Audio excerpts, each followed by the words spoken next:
Hi there, Frank Thacker here, and welcome to the Daily Peacemaker.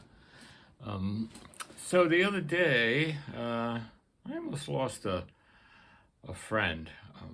We were sitting at breakfast, the diner, having a cup of coffee and whatever, Danish and stuff. And excuse me, he's rambling on about peace and all these things he's reading about peace and, different things that are going on and how people really want peace. And as he's talking, I'm noticing this, like, I'm getting like really annoyed with this guy talking about peace and blah blah blah, and I like wanted to throw my cup of coffee at him. I was so getting irritated. But I didn't throw my cup of coffee. Being highly evolved and into nonviolence, I threw my glass of water at him instead. No, I didn't do that. But I found myself getting really annoyed with this person here, and then other places that I've read about and stuff. People talking about peace and how they want peace, or we're going to do this about peace, and we're going to. And I started to reflect, why am I getting so angry or annoyed about all this peace talk? And coming from the Daily Peacemaker. And I spent some time, and what I what I think is troubling me is that when you talk about peace, I think you need to talk about nonviolence at the same time.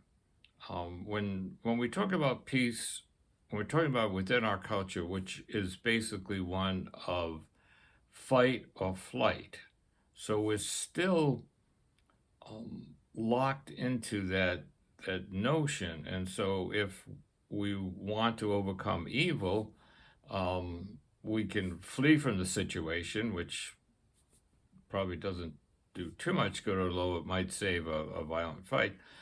But the other way is through violence, and people will say, "Oh, what about Hitler? What would you have done?" We back then and even now, we're still not skilled enough in nonviolence to deal with something like that. So you use violence to overcome what you think is an evil because other people might think it's not an evil. But if you use violence to overcome evil, it in the long run leads to more violence.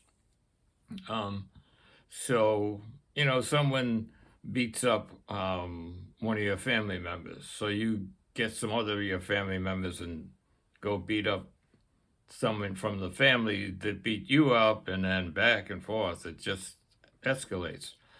Um, but I guess my feeling is if we're going to talk about peace, we need to really also include the notion of nonviolence in the conversation. Sometimes I get this edge to me, and I say to myself, well, if you want to, don't talk to me about peace unless you want to talk about nonviolence, which is kind of like a little bit of a violent reaction.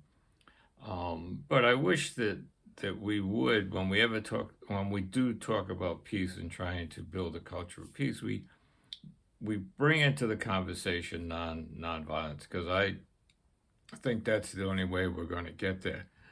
And we are, in my opinion, very unskilled in the way of nonviolence. So it's a whole dramatic shift of how we operate as humans, I think.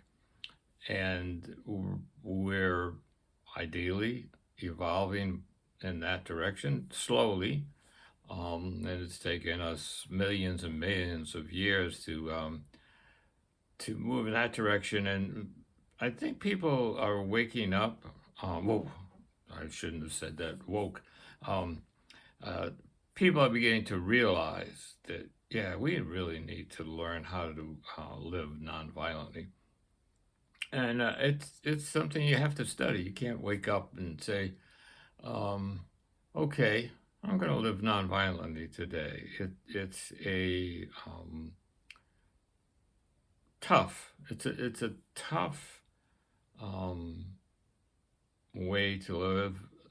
It's tough in the sense of you're not going to get a lot of support, and it's a real process of transformation, which any type of transformation is involves some hard, tough work.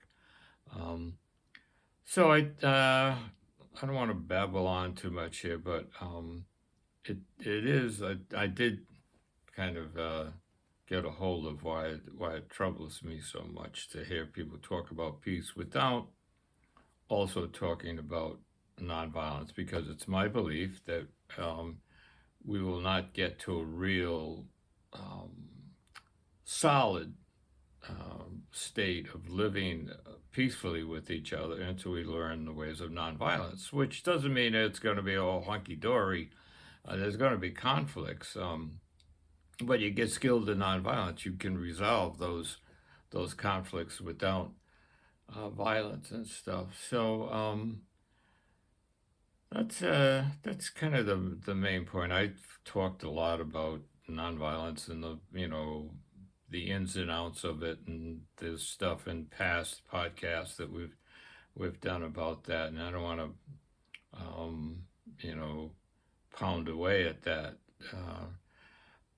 And how many people have even begun to educate themselves in nonviolence? It's a real science in the sense that you can study it, and there's more and more research going on about how to live nonviolently and what are the steps and the principles, even just for ordinary people in their everyday life. So I would encourage you to begin, if you haven't already, to start to read about it, study about it, practice. I'm always good at recommending books. This is a good one. It's called Jesus and Nonviolence: The Third Way, and people get put off by Jesus and come to Jesus and be saved, and it's not that. It's studying how this dude from Nazareth lived his life in a nonviolent way. It's got some really powerful stuff in it, and it's an easy read. It's only like 100 pages.